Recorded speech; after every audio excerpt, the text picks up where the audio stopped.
June 12, 2025 ಗುಜರಾತ್ನ ಮಾಜಿ ಮುಖ್ಯಮಂತ್ರಿ ವಿಜಯ್ ರೂಪಾನಿ ವಿಮಾನ ಅಪಘಾತದಲ್ಲಿ ಮೃತಪಟ್ಟಿದ್ದು ದೇಶದಲ್ಲಿ ಸಂಚಲನಕ್ಕೆ ಕಾರಣವಾಗಿತ್ತು.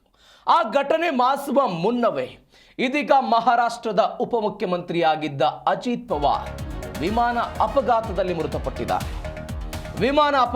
ಮೃತಪಟ್ಟಿದ್ದಾರೆ. ಮಹಾರಾಷ್ಟ್ರ ರಾಜಕಾರಣದಲ್ಲಿ ಆ ಮುಖಾಂತರ ಆಘಾತಕಾರಿ ಘಟನೆ ಒಂದು ಸಂಭವಿಸಿದೆ. ಮಹಾರಾಷ್ಟ್ರದ ಬಾರಾಮತಿಯಲ್ಲಿ ವಿಮಾನ ಅಪಘಾತ ಸಂಭವಿಸಿದೆ. ಘಟನೆಯಲ್ಲಿ ಮಹಾರಾಷ್ಟ್ರದ ಉಪಮುಖ್ಯಮಂತ್ರಿ ಅಜಿತ್ ಪವಾರ್ ದಾದಾ ಮೃತಪಟ್ಟಿದ್ದಾರೆ. ಘಟನೆಯಲ್ಲಿ ಮೃತಪಟ್ಟಿರೋದು ವಿಮಾನ ಅವಘಡದಲ್ಲಿ ಅಜಿತ್ ಪವಾರ್ ದುರ್ಮರಣ ಹೊಂದಿದ್ದಾರೆ.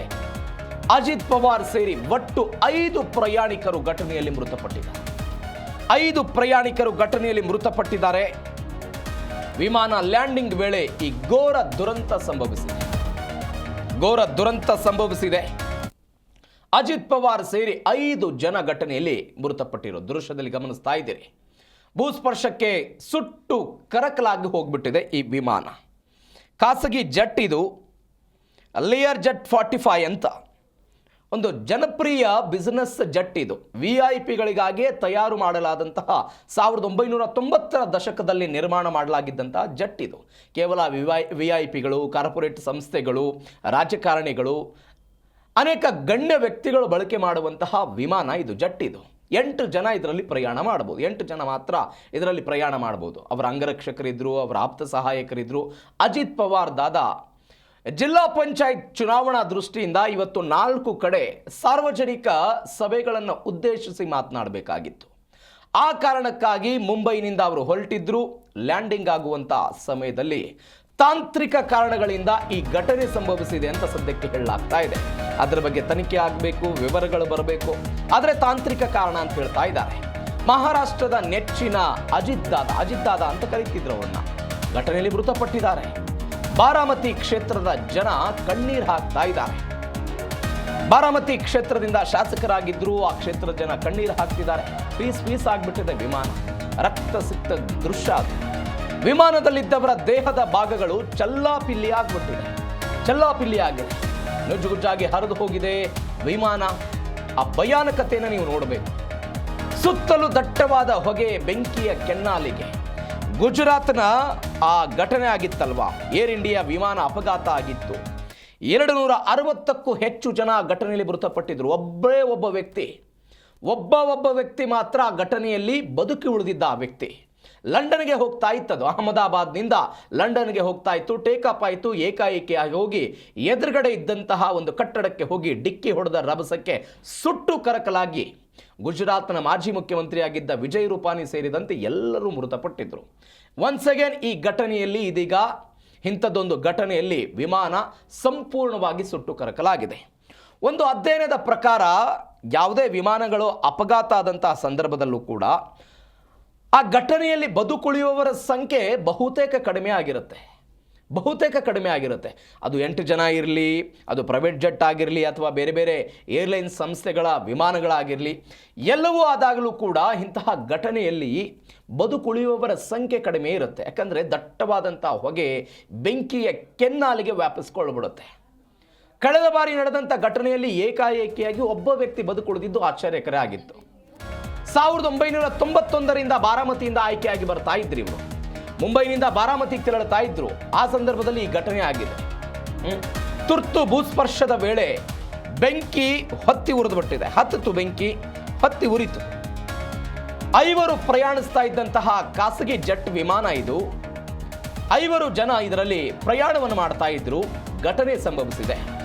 ಅಜಿತ್ ಪವಾರ್, ಅವರ ಆಪ್ತ ಕಾರ್ಯದರ್ಶಿ ವಿದೀಪ್ ಜಾಧವ್ ಇವರೆಲ್ಲರ ಇದ್ರು ಇದರಲ್ಲಿ. ಪೈಲಟ್ಗಳಾದ ಕ್ಯಾಪ್ಟನ್ ಸುಮಿತ್ ಕಪೂರ್, ಸಂಬಿ ಪಾಠಕ್ ಇವರೆಲ್ಲರೂ ಕೂಡ ಇದ್ರು. ಪೈಲಟ್ ಸಹಾಯಕ ಪಿಂಕಿ ಮಾಲಿ ಇದರಲ್ಲಿ ಪ್ರಯಾಣವನ್ನು ಮಾಡ್ತಾ ಇದ್ರು. ಬೆಳಗ್ಗೆ 8 ಗಂಟೆ 5 ನಿಮಿಷಕ್ಕೆ ಮುಂಬೈನಿಂದ ಟೇಕಪ್ ಆಗಿತ್ತಿದ್ದು ಬಾರಾಮತಿಯಲ್ಲಿ 8:45ಕ್ಕೆ ಲ್ಯಾಂಡ್ ಆಗಬೇಕಾಗಿತ್ತು. 8 ಗಂಟೆ 45 ನಿಮಿಷಕ್ಕೆ ಅದು ಲ್ಯಾಂಡ್ ಆಗಬೇಕಾಗಿತ್ತು. 40 ನಿಮಿಷಗಳ ಪ್ರಯಾಣ ಇದು. ನೋಡ್ತಾ ಇದ್ದೀರಿ ನೀವು ಆ ದೃಶ್ಯದಲ್ಲಿ ಗಮನಿಸ್ತಾ ಇದ್ದೀರಿ ಹೇಗಾಗಿದೆ ಅಂತ. ಬಾರಾಮತಿ ವಿಧಾನಸಭಾ ಕ್ಷೇತ್ರದಿಂದ 8 ಬಾರಿ ಆಯ್ಕೆಯಾಗಿದ್ದಾರೆ ಅಜಿತ್ ಪವಾರ್. 1991ರಿಂದ ಸಂಸದರಾಗಿದ್ದರು, ಆಮೇಲೆ ರಾಜ್ಯ ರಾಜಕಾರಣಕ್ಕೆ ಬಂದರು, MLA ಆಗಿದ್ದರು, DCM ಆಗಿದ್ದಾರೆ, ಸಚಿವರಾಗಿದ್ದಾರೆ. ತಮ್ಮದೇ ಆದಂತಹ ಛಾಪನ್ನು ಮೂಡಿಸಿದಂಥವ್ರು.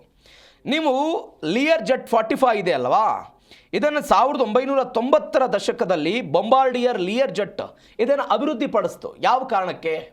VIP ಓಡಾಡುವುದಕ್ಕಾಗಿಯೇ ಒಂದು ವಿಶೇಷವಾದಂತಹ ಈ ಪ್ರೈವೇಟ್ ಜೆಟ್ಟನ್ನು ನಿರ್ಮಿಸಲಾಗಿತ್ತು. ಯಾವುದೇ ತಾಂತ್ರಿಕ ದೋಷಗಳಾಗಬಾರದು ಅನ್ನುವಂತಹ ಕಾರಣಕ್ಕಾಗಿ ಬೇರೆ ಬೇರೆ ತಂತ್ರಜ್ಞಾನವನ್ನು ಇದರಲ್ಲಿ ಬಳಸಲಾಗಿತ್ತು. ಆದರೆ ಈ ವಿಮಾನವು ಕೂಡ ಅನೇಕ ಬಾರಿ ದುರಂತಕ್ಕೆ ಈಡಾಗಿರುವ ಇತಿಹಾಸ ನಮ್ಮ ಕಣ್ಮುಂದೆ ಇದೆ. ಹೇಗೆ ಏರ್ ಇಂಡಿಯಾ ದುರಂತಗಳು, ಅದಾದ ನಂತರ ಬೇರೆ ಬೇರೆ ಏರ್ಲೈನ್ಸ್ಗಳ ವಿಮಾನಗಳು ದುರಂತಕ್ಕೆ ಈಡಾಗಿ ಅನೇಕ ಜನ ಪ್ರಯಾಣಿಕರು ಮೃತಪಟ್ಟಿದ್ದಾರೋ, ಹಾಗೆ ಈ ಕಂಪನಿಯ ಲಿಯರ್ ಜೆಟ್ 45 ಇದು ಕೂಡ ಇತಿಹಾಸದಲ್ಲಿ ಅನೇಕ ಬಾರಿ ದುರಂತಕ್ಕೆ ಕಾರಣ ಆಗಿದೆ. NCP ನಾಯಕರಾಗಿದ್ದರು, ಮಹಾರಾಷ್ಟ್ರದ DCM ಆಗಿದ್ದರು.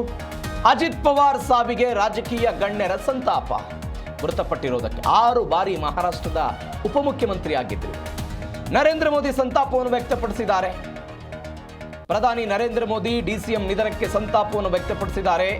ಘಟನೆಗೆ ದುಃಖವನ್ನು ವ್ಯಕ್ತಪಡಿಸಿದ್ದಾರೆ ಪ್ರಧಾನಿ ನರೇಂದ್ರ ಮೋದಿ. ಇತ್ತೀಚೆಗೆ ಅವರು 2023ರಲ್ಲಿ NDA ಮೈತ್ರಿಕೂಟಕ್ಕೆ ಬೆಂಬಲವನ್ನು ವ್ಯಕ್ತಪಡಿಸಿದ್ರು. ಪ್ರೀತಿ ಪಾತ್ರರನ್ನು ಕಳೆದುಕೊಂಡ ಎಲ್ಲರಿಗೂ ಕೂಡ ಸಂತಾಪ ಅಂತ ಪ್ರಧಾನಿಯವರ ಮಾತಿದು. ಮೃತರ ಕುಟುಂಬಗಳಿಗೆ ಧೈರ್ಯ ಮತ್ತು ಶಕ್ತಿ ಸಿಗಲಿ, ರಾಜಕೀಯ ಗಣ್ಯರ ಸಂತಾಪ ಇದು. ಮೃತರ ಕುಟುಂಬಗಳಿಗೆ ಧೈರ್ಯ ಮತ್ತು ಶಕ್ತಿ ಸಿಗಲಿ ಅಂತ ಇದೀಗ ಪ್ರಧಾನಿ ನರೇಂದ್ರ ಮೋದಿ ಅವರು ಸಂತಾಪವನ್ನು ವ್ಯಕ್ತಪಡಿಸಿದ್ದಾರೆ. NCP ನಾಯಕ ಮಹಾರಾಷ್ಟ್ರದ DCM ಆಗಿದ್ದರು ಅಜಿತ್ ಪವಾರ್ ದಾದಾ. ರಾಜಕೀಯದಲ್ಲಿ ತಮ್ಮದೇ ಆದಂತಹ ಕೊಡುಗೆಯನ್ನು ಕೊಟ್ಟವರು, ಸಾಧನೆ ಮಾಡಿದವರು. ದೃಶ್ಯದಲ್ಲಿ ಗಮನಿಸ್ತಾ ಇದ್ದೀರಿ ನೀವು. ಟ್ವೀಟ್ ಮಾಡಿದ್ದಾರೆ ಪ್ರಧಾನಿ ನರೇಂದ್ರ ಮೋದಿ. ಸಂತಾಪವನ್ನು ವ್ಯಕ್ತಪಡಿಸಿದ್ದಾರೆ. ಅವರ ಫ್ಯಾಮಿಲಿಗಳಿಗೆ, ಅವರ ಕುಟುಂಬಸ್ಥರಿಗೆ ಇವರ ಅಗಲಿಕೆಯ ಶಕ್ತಿ ದೊರೀಲಿ ಅಂತ, ಅವರ ಆತ್ಮಕ್ಕೆ ಶಾಂತಿ ಸಿಗಲಿ ಅಂತ ಪ್ರಧಾನಿ ನರೇಂದ್ರ ಮೋದಿ ಟ್ವೀಟ್ ಮಾಡಿರೋದು. ನೀವು ನೋಡಿ, ಅಜಿತ್ ಪವಾರ್ 8 ಬಾರಿ ಶಾಸಕರಾಗಿ 6 ಬಾರಿ DCM ಆಗಿದ್ದರು.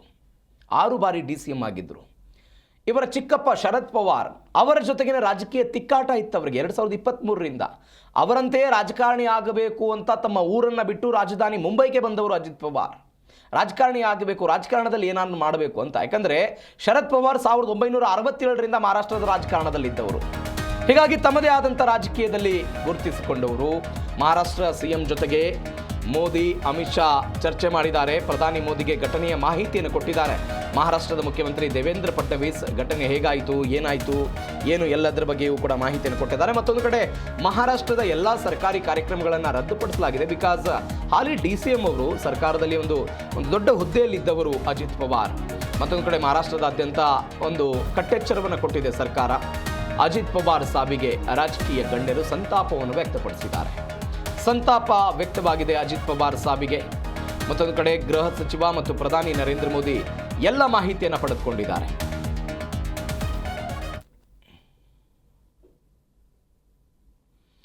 ನೀವು ದೃಶ್ಯದಲ್ಲಿ ಗಮನಿಸ್ತಾ ಇದ್ದೀರಿ. ಪ್ರಧಾನಿ ನರೇಂದ್ರ ಮೋದಿ ಅಜಿತ್ ಪವಾರ್ ಅವರ ಜೊತೆಗಿನ ಭಾವಚಿತ್ರಗಳನ್ನು ಹಂಚಿಕೊಂಡು ಅವರಿಗೆ ಸಂತಾಪವನ್ನು ವ್ಯಕ್ತಪಡಿಸಿದ್ದಾರೆ.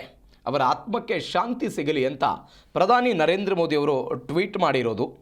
ಇದರ ಜೊತೆಗೆ ರಾಷ್ಟ್ರಪತಿ ದ್ರೌಪದಿ ಮುರ್ಮು ಸೇರಿದಂತೆ ಅನೇಕ ಗಣ್ಯರು ಇದೀಗ ದ್ರೌಪದಿ ಮುರ್ಮು ಅವರು ಕೂಡ ಟ್ವೀಟ್ ಮಾಡಿರೋದನ್ನು ಗಮನಿಸ್ತಾ ಇದ್ದೀರಿ ನೀವು.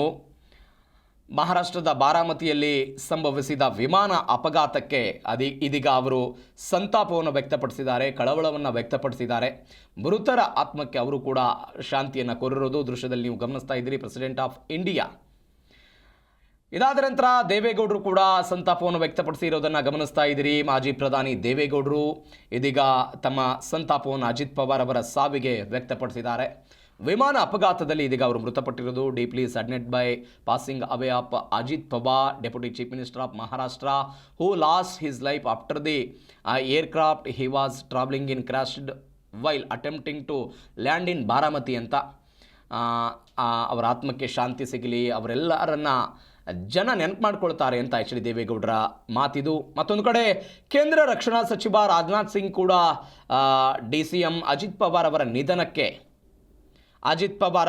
ನಿಧನಕ್ಕೆ ಇದೀಗ ಅವರು ಟ್ವೀಟ್ ಮಾಡಿ ಸಂತಾಪವನ್ನು ವ್ಯಕ್ತಪಡಿಸಿರೋದು ಶಾಕ್ ಆಗಿದೆ ಅಂತ ರಾಜನಾಥ್ ಸಿಂಗ್ ಅವರು ಹೇಳ್ತಾ ಇದ್ದಾರೆ.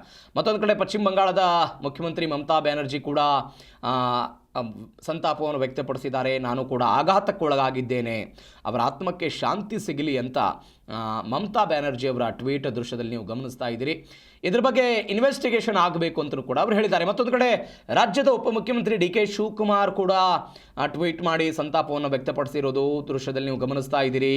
DCM ಡಿ ಕೆ ಶಿವಕುಮಾರ್ ತಮ್ಮ ಟ್ವಿಟರ್ ಖಾತೆಯಲ್ಲಿ ಅಜಿತ್ ಪವಾರ್ ಅವರ ನಿಧನಕ್ಕೆ ಮತ್ತು ಈ ವಿಮಾನ ಅಪಘಾತಕ್ಕೆ ಸಂಬಂಧಪಟ್ಟಂತೆ ಕಳವಳವನ್ನು ವ್ಯಕ್ತಪಡಿಸಿ ಈ ಘಟನೆಯಲ್ಲಿ ಮೃತಪಟ್ಟವರ ಆತ್ಮಕ್ಕೆ ಶಾಂತಿ ಸಿಗಲಿ ಅಂತ DCM ಡಿ ಕೆ ಶಿವಕುಮಾರ್ ಅವರ ಟ್ವೀಟ್.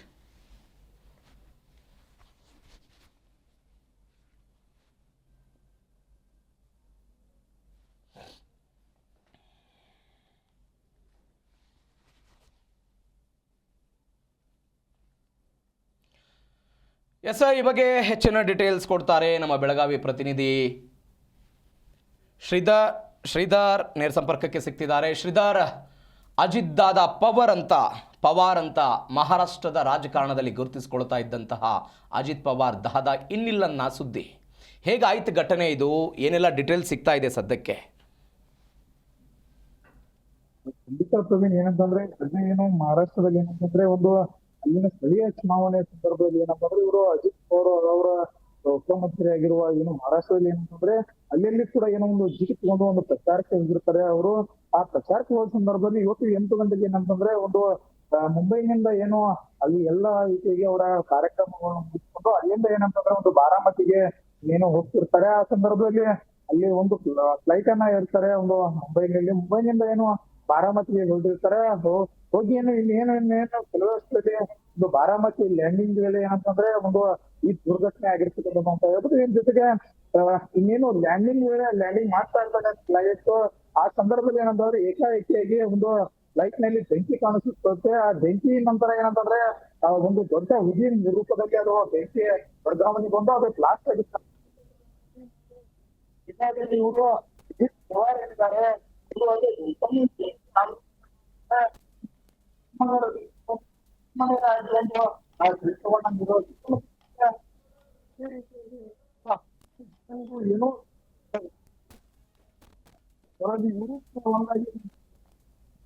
ಬಗೆಹರಿಸಿದ್ರು ಅಂತ ಹೇಳಿ ಈಗಾಗಲೇ ಅಲ್ಲಿನ ಒಂದು ಮಹಾರಾಷ್ಟ್ರದ ಮಾತಾಡಿರ್ತಿದ್ರು. ಎಲ್ಲಾ ಕಡೆ ಏನಂತಂದ್ರೆ ಒಂದು ಮಹಾರಾಷ್ಟ್ರ ಒಂದು ಅಜಿತ್ ಪವಾರ್ ಅಂತ ಸಾವಿಗೆ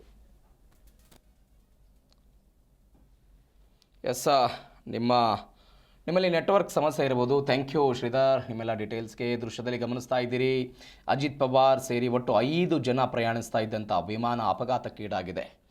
ವಿಮಾನ ಅಪಘಾತಗಳು, ವಿಮಾನ ಪ್ರಯಾಣದ ಬಗ್ಗೆ ಕೆಲವೊಂದಿಷ್ಟು ಪ್ರಶ್ನೆಗಳು ಕಳೆದ ವರ್ಷ ನಡೆದಂಥ ಏರ್ ಇಂಡಿಯಾ ದುರಂತದ ನಂತರ ಅನೇಕ ಪ್ರಶ್ನೆಗಳು ಹುಟ್ಕೊಂಡಿತ್ತು. ವಿಮಾನಯಾನ ಸಂಸ್ಥೆಗಳು ಮುನ್ನೆಚ್ಚರಿಕಾ ಕ್ರಮಗಳನ್ನು ಕೈಗೊಳ್ತಾ ಇಲ್ಲ, ಬೇರೆ ಬೇರೆ ಸಮಸ್ಯೆಗಳಾಗ್ತಾ ಇದೆ, ಇತ್ಯಾದಿ ಆಗ್ತಾ ಇತ್ತು. ಇವೆಲ್ಲದರ ನಡುವೆ ಇದೀಗ ಒಂದು ಜೆಟ್ ಅಪಘಾತಕ್ಕೀಡಾಗಿರೋದು. ವಿಮಾನ ದುರಂತದಲ್ಲಿ ಅಜಿತ್ ಪವಾರ್ ದುರ್ಮರಣ ಹಿನ್ನೆಲೆ ಘಟನಾ ಸ್ಥಳಕ್ಕೆ ಕೇಂದ್ರ ವಿಮಾನಯಾನ ಸಚಿವರು ಭೇಟಿ.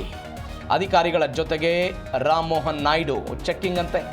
ಶೀಘ್ರವೇ ಸ್ಥಳಕ್ಕೆ ಅಧಿಕಾರಿಗಳ ತಂಡವು ಕೂಡ ಬರುತ್ತೆ. ತಂಡದಿಂದ ಕೂಡ ಪ್ರತ್ಯೇಕ ತನಿಖಾ ತಂಡ ರಚನೆ ಆಗುತ್ತೆ. ಶೀಘ್ರವೇ ಸ್ಥಳಕ್ಕೆ ತನಿಖಾಧಿಕಾರಿಗಳ ತಂಡ ಇದೀಗ ಭೇಟಿ ಕೊಡುತ್ತೆ. ಹೇಗಾಯಿತು ಘಟನೆ, ಏನು ಎತ್ತ ಅನ್ನೋದ್ರ ಬಗ್ಗೆ ಎಲ್ಲದರ ಬಗ್ಗೆಯೂ ಕೂಡ ಇದೀಗ ತನಿಖೆ ಆಗುತ್ತೆ. ಘಟನೆಗೆ ಕಾರಣ ಏನು, ಯಾವ ತಾಂತ್ರಿಕ ಕಾರಣದಿಂದ ಈ ಘಟನೆ ಆಯಿತು ಅನ್ನೋದ್ರ ಬಗ್ಗೆ ಮಾಹಿತಿಯನ್ನು ಪಡೆದುಕೊಳ್ತಾರೆ.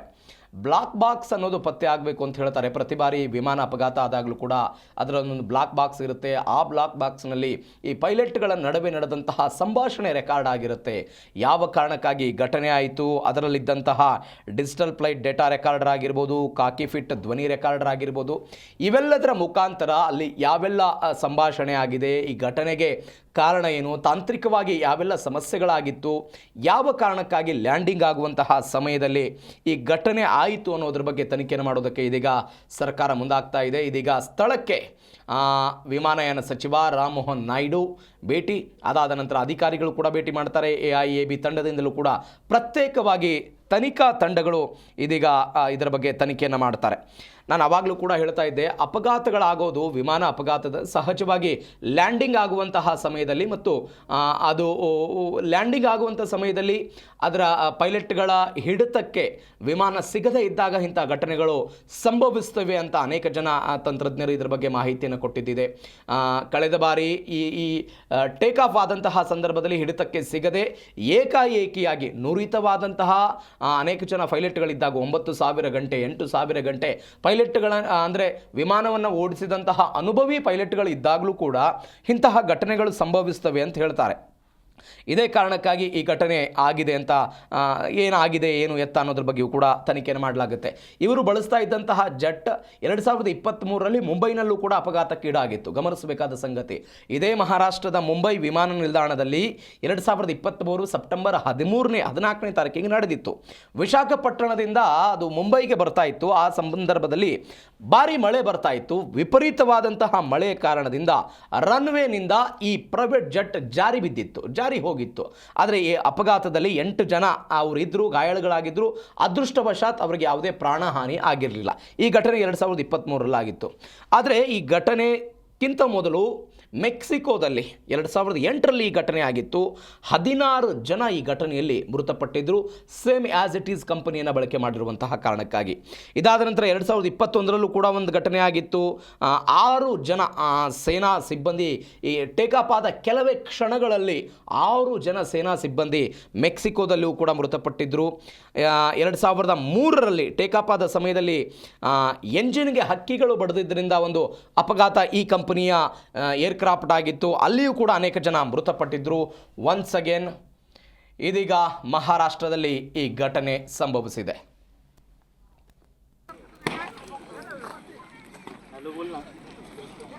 ಎಸ್, ಅಜಿತ್ ಪವಾರ್ ಅವರ ಈ ಸಾವಿಗೆ ಅನೇಕ ಜನ ರಾಜಕೀಯ ಮುಖಂಡರುಗಳು, ನಾಯಕರು ಸಂತಾಪವನ್ನು ಹೇಳಿದ್ದಾರೆ. ಏನು ಮಾತನಾಡಿದ್ದಾರೆ ಒಂದ್ಸರಿ ನೋಡಿ. ಮಹಾರಾಷ್ಟ್ರದ ಉಪಮುಖ್ಯಮಂತ್ರಿಯಾಗಿದ್ದಂಥ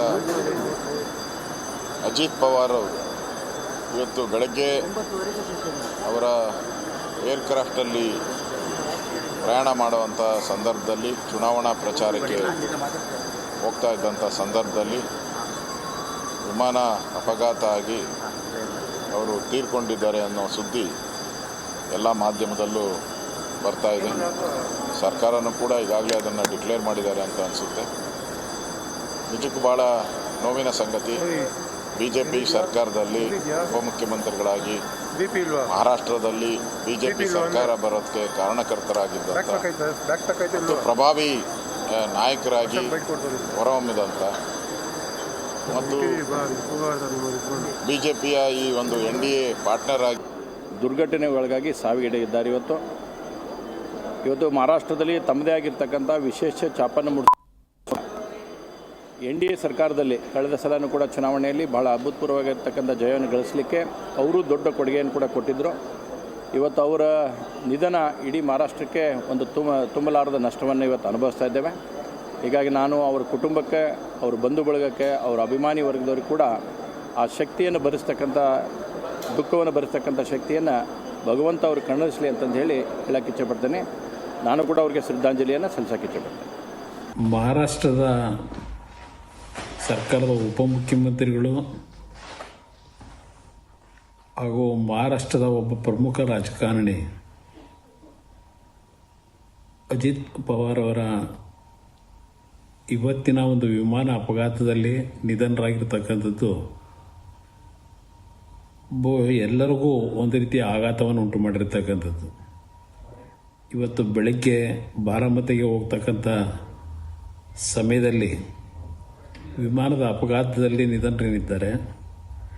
ಮಹಾರಾಷ್ಟ್ರದ ರಾಜಕಾರಣದಲ್ಲಿ ಅತ್ಯಂತ ಪ್ರಭಾವಿ ರಾಜಕಾರಣಿಗಳಾಗಿ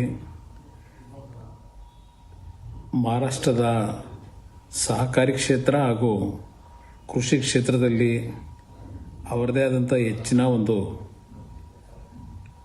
ಕೊಡುಗೆಯನ್ನು ಕೊಟ್ಟಿದ್ದಾರೆ. ಇವತ್ತಿನ ಅವರ ನಿಧನ, ಆಕಸ್ಮಿಕವಾದಂಥ ನಿಧನ ಅಪಘಾತದಲ್ಲಿ ನಿಜಕ್ಕೂ ಎಲ್ಲರಿಗೂ ದುಃಖವನ್ನು ಉಂಟು ಮಾಡಿರ್ತಕ್ಕಂಥದ್ದು ಮತ್ತು ಮಹಾರಾಷ್ಟ್ರದ ರಾಜಕಾರಣದಲ್ಲಿ ಒಂದು ದೊಡ್ಡ ಆಘಾತವನ್ನು ಉಂಟು ಮಾಡಿದೆ.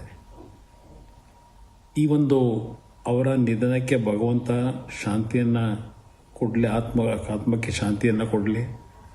ಮಹಾರಾಷ್ಟ್ರದ ಉಪಮುಖ್ಯಮಂತ್ರಿಗಳಾದಂಥ ಅಜಿತ್ ಪವಾರ್ ಅವರು ಇವತ್ತು ಏನು ದುರ್ಮರಣ ಹೊಂದಿದ್ದಾರೆ, ಅದಕ್ಕೆ ಅವರ ಕುಟುಂಬಕ್ಕೆ ದುಃಖ ಭರಿಸುವಂಥ ಶಕ್ತಿ ಕೊಡಲಿ ಅಂತ ನಾನು ದೇವ್ರನ್ನ ಪ್ರಾರ್ಥನೆ ಮಾಡ್ತೀನಿ.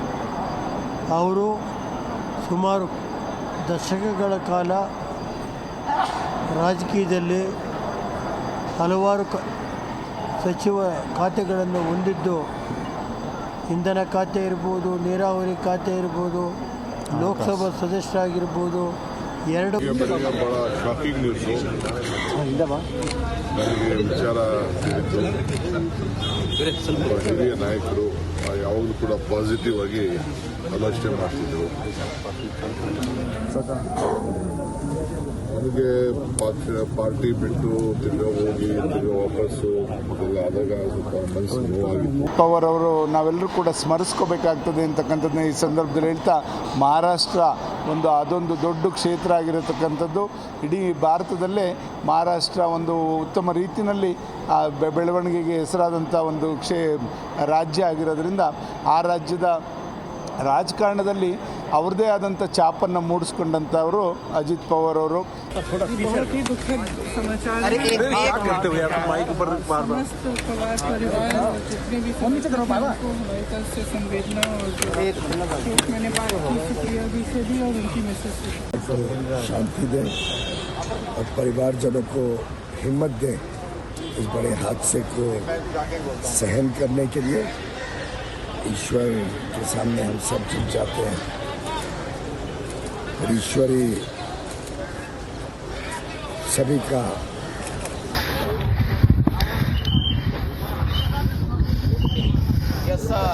ನಮ್ಮ ಚಿಕ್ಕಪ್ಪನಿಗೆ ಸೆಡ್ಡು ಹೊಡೆದು ರಾಜ್ಯ ರಾಜಕಾರಣದಲ್ಲಿ ತಮ್ಮದೇ ಆದಂಥ ಪ್ರಭಾವವನ್ನು ಹೊಂದಿದ್ದಂಥ ಅಜಿತ್ ಪವಾರ್ ಇನ್ನಿಲ್ಲ ಅನ್ನೋ ಸುದ್ದಿ. 1991ರಿಂದ 8 ಬಾರಿ ಒಂದು ಕ್ಷೇತ್ರದಲ್ಲಿ ಗೆಲ್ಲೋದಿದೆಯಲ್ಲ, ಅದು ರಾಜಕಾರಣದಲ್ಲಿ ಮಾಡಿದಂಥ ಸಾಧನೆ. ಅಜಿತ್ ಪವಾರ್ ಆ ಸಾಧನೆ ಮಾಡಿದ್ರು. ಗಮನಿಸಬೇಕಾದ ಸಂಗತಿ ಅಂತ ಹೇಳಿದರೆ 2023ರಲ್ಲಿ ತಮ್ಮ ಚಿಕ್ಕಪ್ಪ ಶರದ್ ಪವಾರ್ ಜೊತೆಗೆ ರಾಜಕೀಯ ವೈಷಮ್ಯ ಶುರುವಾಗುತ್ತೆ, ಭಿನ್ನಾಭಿಪ್ರಾಯ ಶುರುವಾಗುತ್ತೆ. ಅದಕ್ಕೊಂದು ಕಾರಣ ಇತ್ತು. ಯಾವ ಕಾರಣ ಅಂತ ಹೇಳಿದರೆ, ಅಜಿತ್ ಪವಾರ್ ಅವರ ಚಿಕ್ಕಪ್ಪ ಶರದ್ ಪವಾರ್ ಅವರು ಅವರ ಮಗಳಾದಂಥ ಸುಪ್ರಿಯಾ ಸುಳೆ ಅವರನ್ನು ರಾಜಕಾರಣದಲ್ಲಿ ಮುನ್ನೆಲೆಗೆ ತರಬೇಕು, ಅವರಿಗೆ ಸಪೋರ್ಟ್ ಮಾಡ್ತಾ ಇದ್ದಾರೆ, ನನ್ನನ್ನು ಹಿಂದೆ ಹಾಕ್ತಾ ಇದ್ದಾರೆ ಎನ್ನುವಂತಹ ದೊಡ್ಡ ಗಂಭೀರ ಆರೋಪವನ್ನು ಅಜಿತ್ ಪವಾರ್ 2023ರಲ್ಲಿ ಮಾಡಿದ್ದರು. ನೀವು ಗಮನಿಸಿ, ಶರದ್ ಪವಾರ್ ಅವರ NCP, ಆ NCP ಕಾಂಗ್ರೆಸ್ ಮೈತ್ರಿಕೂಟದಲ್ಲಿ ಇದೆ. ಅದು ಕಾಂಗ್ರೆಸ್ ಮೈತ್ರಿಕೂಟ, ಇಂಡಿಯಾ ಮೈತ್ರಿಕೂಟಕ್ಕೆ ತಮ್ಮ ಬೆಂಬಲವನ್ನು ವ್ಯಕ್ತಪಡಿಸುತ್ತೆ. ಆದರೆ ಅಜಿತ್ ಪವಾರ್ ಅವರ NCP BJP ನೇತೃತ್ವದ NDA ಮೈತ್ರಿಕೂಟಕ್ಕೆ ಸಪೋರ್ಟ್ ಮಾಡುತ್ತೆ. ಏಕನಾಥ್ ಶಿಂದೆ ಅವರು ಶಿವಸೇನೆಯಿಂದ ಬಂಡಾಯವಿದ್ದು BJP ಜೊತೆಗೆ ಕೈ ಜೋಡಿಸಿ, ಅಂದರೆ ಕಾಂಗ್ರೆಸ್ ಪ್ಲಸ್ ಶಿವಸೇನೆ, ಉದ್ಧವ್ ಠಾಕ್ರೆ ಅವರ ಶಿವಸೇನೆ ಕಾಂಗ್ರೆಸ್ ಸರ್ಕಾರವನ್ನು ಮಾಡಿತ್ತು. ಅದರಲ್ಲಿ ಬಂಡಾಯ ಎದ್ದವರು ಯಾರು? ಏಕನಾಥ್ ಶಿಂದೆ. ಅವರು ಹೊರಗಡೆ ಬಂದು ಮಹಾರಾಷ್ಟ್ರದಲ್ಲಿ BJPಗೆ ಸಪೋರ್ಟ್ ಮಾಡ್ತಾರೆ, ತಾವು ಮುಖ್ಯಮಂತ್ರಿಗಳಾಗ್ತಾರೆ. ಅದಾದ ನಂತರ ದೇವೇಂದ್ರ ಫಡ್ನವೀಸ್ ರಾಜ್ಯದ ಉಪಮುಖ್ಯಮಂತ್ರಿ ಆಗಿದ್ದರು. ಈ ಘಟನೆಯ ನಂತರ NCPಯಲ್ಲೂ ಕೂಡ ಇಬ್ಬಾಗ ಆಗುತ್ತೆ, ಶರದ್ ಪವಾರ್ ಮತ್ತು ಅಜಿತ್ ಪವಾರ್ ಅಂತ. ಈ ಇಬ್ಬಾಗದ ನಂತರ ನೀವು ಚುನಾವಣೆಗಳು ಬರುತ್ತೆ. 2024ರ ಲೋಕಸಭಾ ಚುನಾವಣೆಯಲ್ಲಿ ಶರದ್ ಪವಾರ್ ವರ್ಸಸ್ ಅಜಿತ್ ಪವಾರ್ ಅಂತಲೇ ಆಗಿತ್ತು ಚುನಾವಣೆ. ಆ ಚುನಾವಣೆಯಲ್ಲಿ ಶರದ್ ಪವಾರ್ ಅವರ ಮೇಲುಗೈ, ಮಹಾರಾಷ್ಟ್ರದಲ್ಲಿ ಶರದ್ ಪವಾರ್ ಮೇಲುಗೈ ಸಾಧಿಸ್ತಾರೆ, ಅಜಿತ್ ಪವಾರ್ ಸೋಲು ಅನುಭವಿಸ್ತಾರಲ್ಲಿ BJP ಜೊತೆಗೆ ಇದ್ದಾಗಲೂ ಕೂಡ. ಆದರೆ ವಯಸ್ಸು ವರ್ಷ ನೋಡಿ, 2024ರ ಮಹಾರಾಷ್ಟ್ರ ವಿಧಾನಸಭಾ ಚುನಾವಣೆಯಲ್ಲಿ 41 ಸ್ಥಾನಗಳನ್ನು NCP ಗೆಲ್ಲುತ್ತೆ. ಯಾವ NCP? ಅಜಿತ್ ಪವಾರ್ ಅವರ NCP. ಅಜಿತ್ ಪವಾರ್ ಅವರ NCP ಗೆಲ್ಲುತ್ತೆ. ಕೋರ್ಟಿಗೆ ಹೋಗುತ್ತೆ ಈ ಪ್ರಕರಣ. ಯಾವುದು? ಶರದ್ ಪವಾರ್ ಹೇಳ್ತಾರೆ NCP ನನ್ನದು ಅಂತ. ಯಾರ ಸ್ವಾಮ್ಯ, ಯಾರ ಹಕ್ಕು ಅಂತ ಕೋರ್ಟ್ನಲ್ಲಿ ಚರ್ಚೆ. ಕೋರ್ಟ್ ಅಲ್ಲ, ಚುನಾವಣಾ ಆಯೋಗಕ್ಕೆ ಹೋಗುತ್ತೆ. ಆಗ ಚುನಾವಣಾ ಆಯೋಗ ಅಜಿತ್ ಪವಾರ್ ಅವರ ಶಾಸಕರ ಸಂಖ್ಯೆ ಜಾಸ್ತಿ ಇದೆ ಅನ್ನುವ ಕಾರಣಕ್ಕೆ ಅಜಿತ್ ಪವಾರ್ ಅವರ ಬಣವೇ ಒರಿಜಿನಲ್ NCP ಅಂತ ಹೇಳಿ 41 ಜನ ಶಾಸಕರಿದ್ರು. ಇವರು ಒರಿಜಿನಲ್ NCP ಅಜಿತ್ ಪವಾರ್ ಅವರದ್ದು ಅಂತ ಹೇಳಿ ಅವ್ರಿಗೊಂದು ಗಡಿಯಾರದ ಚಿಹ್ನೆಯನ್ನು ಕೊಟ್ಟು ಅದು ಅಧಿಕೃತ NCP ಅಂತ ಹೇಳುತ್ತೆ. ಶರದ್ ಪವಾರ್ ಅವರ N C P S P ಆಗುತ್ತದೆ ಆಮೇಲೆ. ಹೀಗೆ ರಾಜ್ಯ ರಾಜಕಾರಣದಲ್ಲಿ ತಮ್ಮ ಪ್ರಭಾವವನ್ನು ಬಿಟ್ಟವರು ಅಜಿತ್ ಪವಾರ್ ಅವರು 6 ಬಾರಿ DCM ಆಗಿದ್ದರು. ಇವರು 6 ಬಾರಿ DCM ಆಗಿದ್ದರು. ಈಗ ವಿಮಾನ ಅಪಘಾತದಲ್ಲಿ ಮೃತಪಟ್ಟಿದ್ದಾರೆ. ಈ ಘಟನೆ ಯಾಕಾಯಿತು, ಏನಾಯಿತು, ಎಲ್ಲದರ ಬಗ್ಗೆಯೂ ಕೂಡ ತನಿಖೆ ಆಗಬೇಕು. ಬ್ಲ್ಯಾಕ್ ಬಾಕ್ಸ್ಗಳು ಪತ್ತೆ ಆಗಬೇಕು, ಅದಕ್ಕೆ ತಜ್ಞರು ಯಾಕಾಯಿತು ಘಟನೆ ಇದು ಎಲ್ಲದರ ಬಗ್ಗೆಯೂ ಕೂಡ ತನಿಖೆ ಆಗಬೇಕು. ನಿಮಗೆ ನೆನಪಿರ್ಬೋದು 2021ರಲ್ಲಿ ನಮ್ಮ 3 ಸೇನೆಗಳ ಮುಖ್ಯಸ್ಥರಾಗಿದ್ದಂಥ ಬಿಪಿನ್ ರಾವತ್ ಅವರು ತಮಿಳುನಾಡಿನ ನೀಲಗಿರಿಯಲ್ಲಿ ಹೆಲಿಕಾಪ್ಟರ್ ದುರಂತದಲ್ಲಿ ಮೃತಪಟ್ಟಿದ್ದರು. ಆ ಹೆಲಿಕಾಪ್ಟರ್ ಕೂಡ ದುರಂತಕ್ಕೆ ಈಡಾಗಿತ್ತು. ಘಟನೆಯಲ್ಲಿ 9 ಜನ ಮೃತಪಟ್ಟಿದ್ದರು.